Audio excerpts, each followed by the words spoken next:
Welcome to our explainer. Today, we're digging into the book Controligarchs by Seamus Bruner. It puts forward a pretty bold argument about wealth, power, and what the future might hold.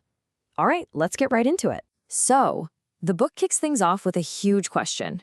In a world that's changing faster than ever, who's actually holding the pen, drawing the blueprints for our future? And right away, the book puts this number on the screen.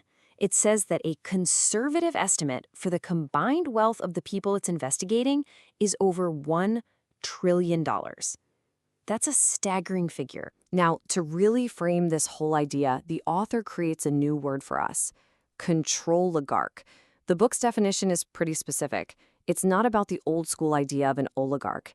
This is about a new type of powerful person.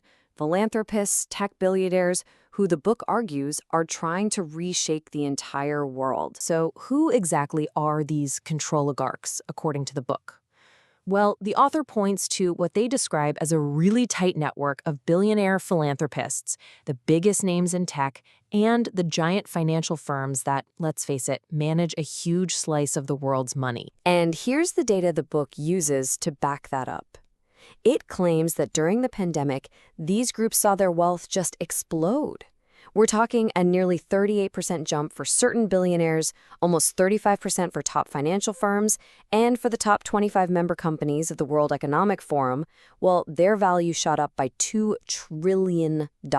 Okay, so that massive jump in wealth during a global crisis, that brings us to one of the book's absolute core arguments, that crises, especially big ones like pandemics, are allegedly used as the perfect opportunity to push an agenda and centralize control. To build this case, the book takes a long look back, starting over a century ago with the Rockefeller family. It traces their journey from founding a medical institute in 1901 to shifting into public health after their oil monopoly was broken up, all the way to funding population control efforts in the 60s and eventually teaming up with people like Bill Gates in the 90s. Then the author highlights this quote from a Bill Gates TED Talk way back in 2015.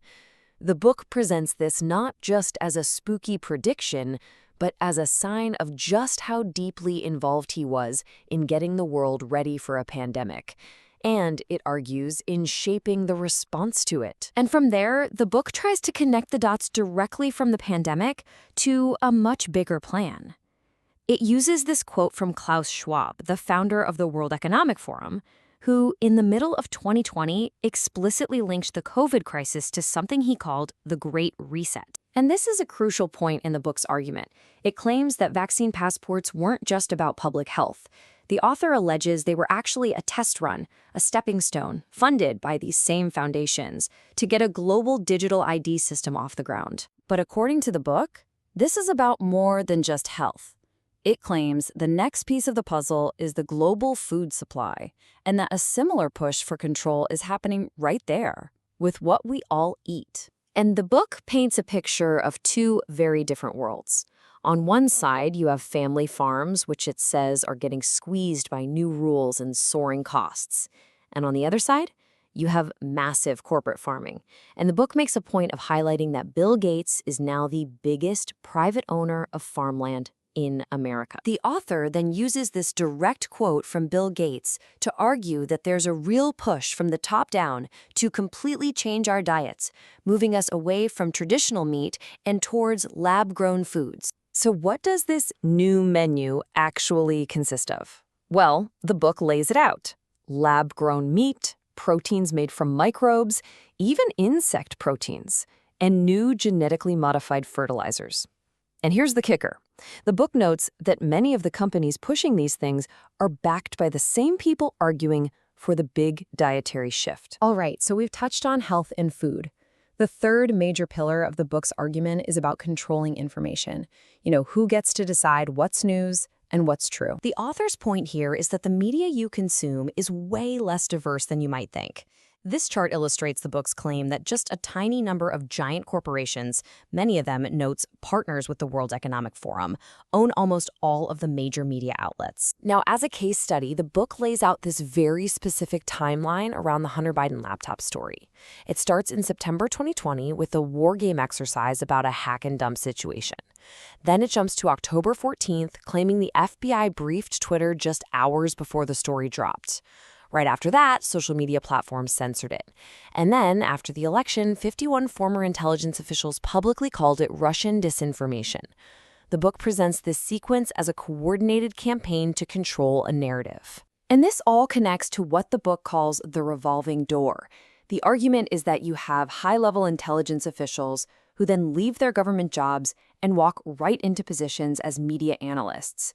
The author claims this completely blurs the line between intelligence work and journalism. So, if you tie all these threads together, health, food, and information, where does the book say this is all going? The final section describes what it calls the end game, a future where all these systems of control merge into one. The book argues it's a four-step process. It starts with central bank digital currencies, basically programmable money controlled by the government.